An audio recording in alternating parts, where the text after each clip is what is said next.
Selamlar dostlarım ve canlarım. Ben ve benim gibi 2000 yılında doğmuş olan pek çok kişi bildiğiniz gibi pek çok yapımla birlikte büyüdü. Pek çok yapım efsaneydi ve bu yapımları izlerken aşırı derecede mutlu olduk. Ama ve lakin yeni neslin bazı yapımlardan haberi yok. O yüzden bu tatlı, o yüzden bu güzel ve o yüzden izlerken daima keyif aldığım bu yapımları size önermek istiyorum bir yandan da. Bir yandan da benim gibi eski yapımlara ve nostaljiye doyamayan kesimin de tekrardan dönüp izlemesi için ufak bir hatırlatma gibi düşünün. İlk bahsedeceğim yapım kesinlikle aşırı derecede keyif aldım. Ne zaman olursa olsun, hangi dakika olursa olsun sürekli izlerken böyle kendimden geçtiğim Megas X-Lair.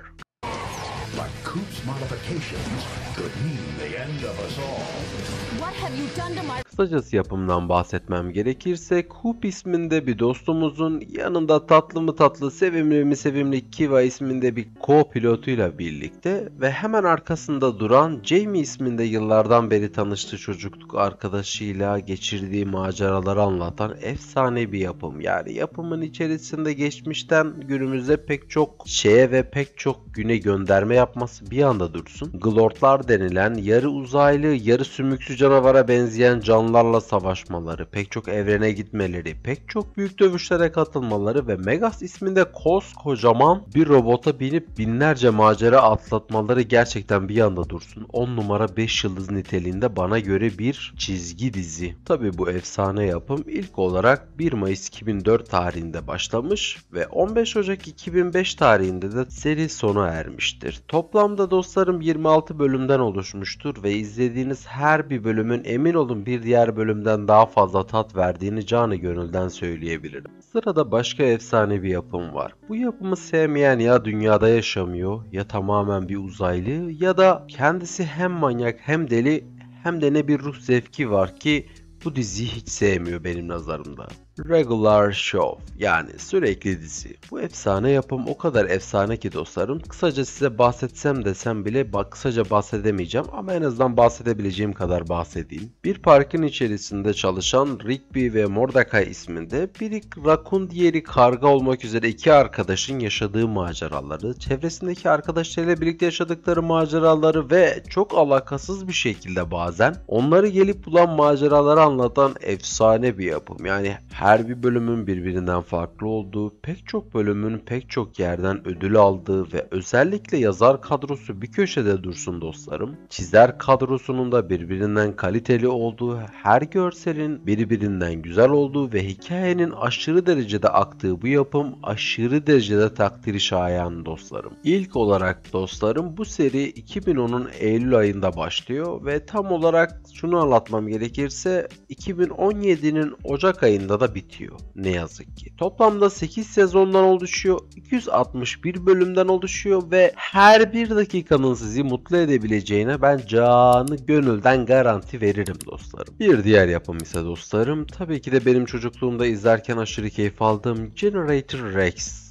çizgi dizisidir. Generator Rex çizgi filmi nasıl bir çizgi dizidir diye soracak olursanız, Rex isminde 15 yaşında bir dostumuzun özel güçleri var. Yani bu özel güçleri nereden geliyor diye soracak olursanız, dünyayı daha önce büyük bir salgın kavurmuş geçirmiş dostlarım. Bu salgın tamamen dünyayı yıktıktan sonra bilim adamları demişler ki biz bir kişinin üstünde bir deney yapalım ve ona bazı güçler verelim ve bu verdiğimiz güçler sayesinde dünyayı kurtarsın demiş. Ama ve lakin bir şeyler ters gitmiş ve daha farklı bir virüs dünyaya yayılmış ve bu virüs sayesinde bazı insanlar yaratıklara dönüşmeye başlamışlar. Ama o sırada da bu dostumuz Rex yeni edindiği güçler sayesinde dünyadaki bazı gücünün yettiği yaratıkları tekrardan insana çevirebiliyor. Ama ve lakin bunun da bir süresi var. Ama ve lakin onun da tabiri caizse bir ömrü var. Gücünün yetebildiği kadar gücünü tekrardan şarj edip tekrardan geri gelmesi gerekiyor ve o süre zarfında da yanında yardım edecek olan dostları ve çok tatlı, çok mezih ve çok da güzel olan bir hikaye var karşımızda. Yani izlediğimiz zaman aşırı derecede keyif alıyoruz çünkü hikaye o kadar bizi ileriye götürüyor ki acaba bir sonraki bölüm ne olacak diye 5 dakikada bir sorguluyoruz yani.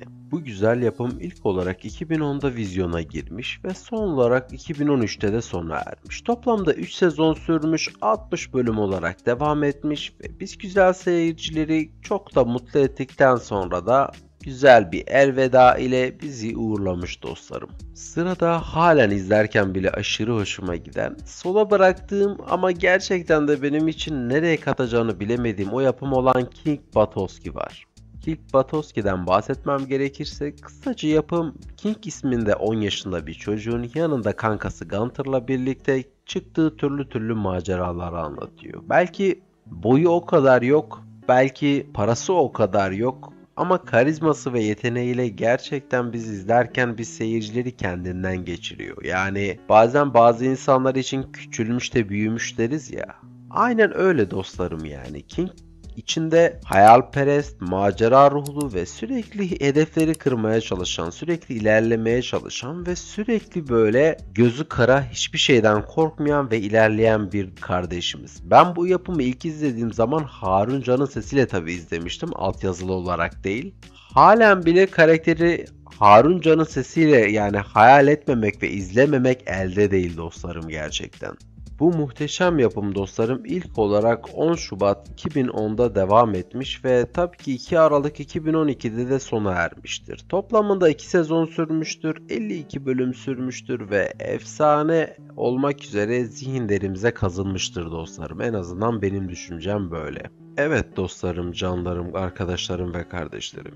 Size önereceklerim bunlardı. Umarım siz de en az benim kadar benim önerdiklerimi izlemiş, sevmiş ve kendi önerdiklerinizi alta yazmışsınızdır. Çünkü zira koskocaman hayatın içerisinde bin bir türlü yapım var ve bin bir türlü güzellikler var. Bence pek çok güzelliği, yani daha doğrusu dizi olabilir, film olabilir, kitap olabilir, biz birbirimize önerdikten sonra hayat hepimiz için çok daha güzel geçecektir bence. O yüzden dostlarım ve canlarım, şimdilik kendinize çok iyi bakın. Bir sonraki gün ve bir sonraki videoya kadar görüşmek dileğiyle. Hoşça kalın.